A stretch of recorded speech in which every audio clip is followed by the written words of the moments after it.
किसी ने बड़े कमाल की बात कही है, हम इंसानों की एक अजीब आदत होती है, कोई चीज ना मिले तो सब्र नहीं करते और मिल जाए तो उसकी कदर नहीं करते। हाय गाइस, मेरा नाम है अजीम और मैं आप सभी के लिए एक छोटी सी कहानी लेकर आया हूँ और एक ऐसी कहानी जो आपको वाकई में हेल्पफुल होंगी। चलो जानते हैं। एक गांव में एक बाबा जी प्रवचन देने के लिए एक परिवार के पास आते हैं और प्रवचन देने के बाद एक दो दिन हो जाने के बाद जब उनका जाने का समय हो जाता है तो उस घर के जो परिवार के जो मुखिया है वो प्रणाम कर कर बाबा जी से कहते हैं, बाबा जी हमारे पास दान दक्षिणा देने के लिए तो ज्यादा पैसा नहीं है, लेकिन हम आपको एक भेंट देना चाहते हैं, एक छोटी सी बकरी आपको हम भेंट देना चाहते हैं, आप वो स्वीकार कीजिए। तो बाबा जी मना करते हैं, लेकिन इनकी जो आस्था होती है उसके सामने बाबा जी कहते हैं, अच्छा ठीक है, चलो कोई दिक्कत नहीं, आप मुझे बकरी दे दो।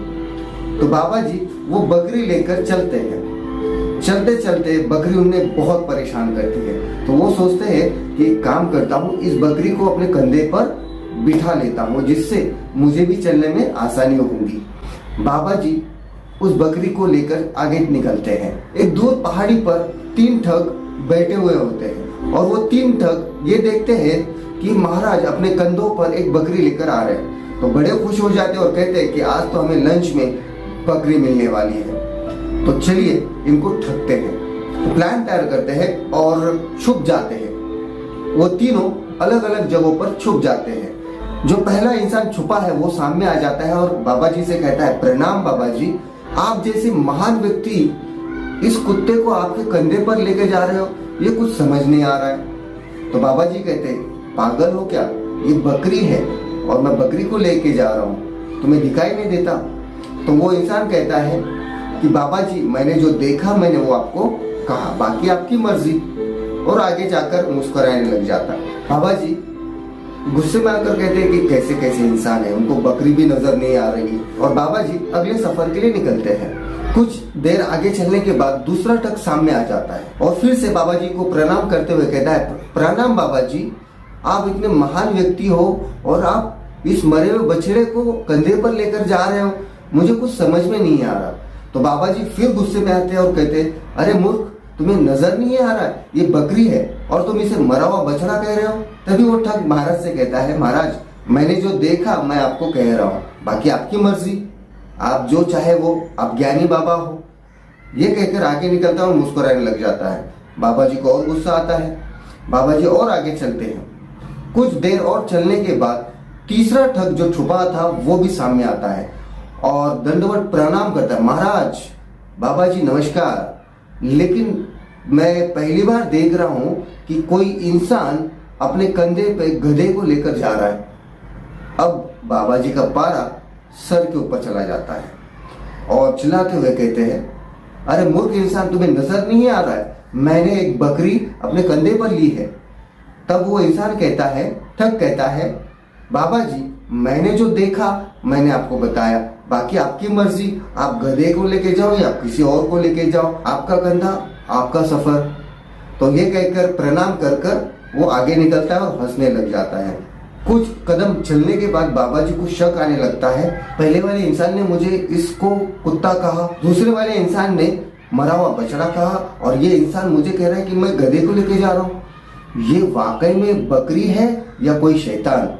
तो ये वहम उस बाबा जी के जहन में आ जाता है। बाबा जी ये सोचकर बकरी को अपने कंधे से उतारते हैं और छोड़ देते हैं और कहते हैं, चलो जान छुट्टी, ऐसे भी मुझे बकरी का कोई लेना देना नहीं था, शायद ये शैतान हो, मैं अपने रास्ते निकलता हूँ। और बाबा जी अपने रास्ते निकल जाते हैं। दूर खड़े वो 3 ठग हंसने लग जाते हैं और कहते हैं कि चलो आज का तो डिनर पार्टी बन गई, आज हमने बाबा जी को मूर्ख बनाया और आज हमें बकरी मिल गई, और जाकर बकरी को पकड़ लेते हैं। कहानी तो खत्म हो गई। इस कहानी से मैं एक बात आपको समझाने की कोशिश कर रहा हूँ कि इंसान जो अपना लक्ष्य है, अपना जो गोल है, वो निर्धारित करने के बाद कई ऐसे लोग हमारे रास्ते में आ जाते हैं जो हमें बार बार अपने गोल से डिस्टर्ब कर देते हैं और कहते हैं, अरे पागल, तू ये क्या कर रहा है, तेरी ये चीज नहीं है, तेरा काम कोई और है और तू कुछ और कर रहा है। ये बड़े बड़े सपने देखना छोड़ दे। ऐसे कई सारी चीजें लोग हमें इतने प्यार से समझाते हैं कि हमें ऐसा लगता है कि नहीं, ये लोग मेरे लिए वाकई में अच्छी बात कर रहे हैं। ये तो उनका नजरिया है जो हमें समझाने की कोशिश कर रहे हैं, लेकिन हमारा जो गोल है वो हमारा है ना कि उनका। जो हमने हमारा गोल बनाया है बस उस रास्ते पर चलते रहिए। ऐसे डिस्टर्ब करने वाले लोग तो रास्ते पर मिलते रहेंगे। कहते हैं ना, रास्ता तो बड़ा आसान था, लेकिन उस रास्ते पर मैंने ठोकर खा खा कर अपने आप को मजबूत बना दिया। आई होप ये जो मैंने कहानी आपको सुनाई बड़ी ही छोटी थी, लेकिन आपको नॉलेज देने वाली थी। लोगों का सुनकर अगर हमने हमारे गोल और सपने बदल दिए तो यकीन मानना फिर से आप कभी जिंदगी में खड़े नहीं हो पाएंगे।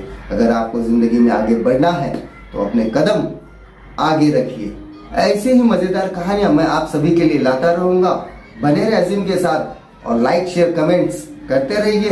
तो मिलते हैं नई कहानी में नेक्स्ट टॉपिक के साथ। बने रहे अजीम के साथ। Wish all the best. जय हिंद, जय भारत।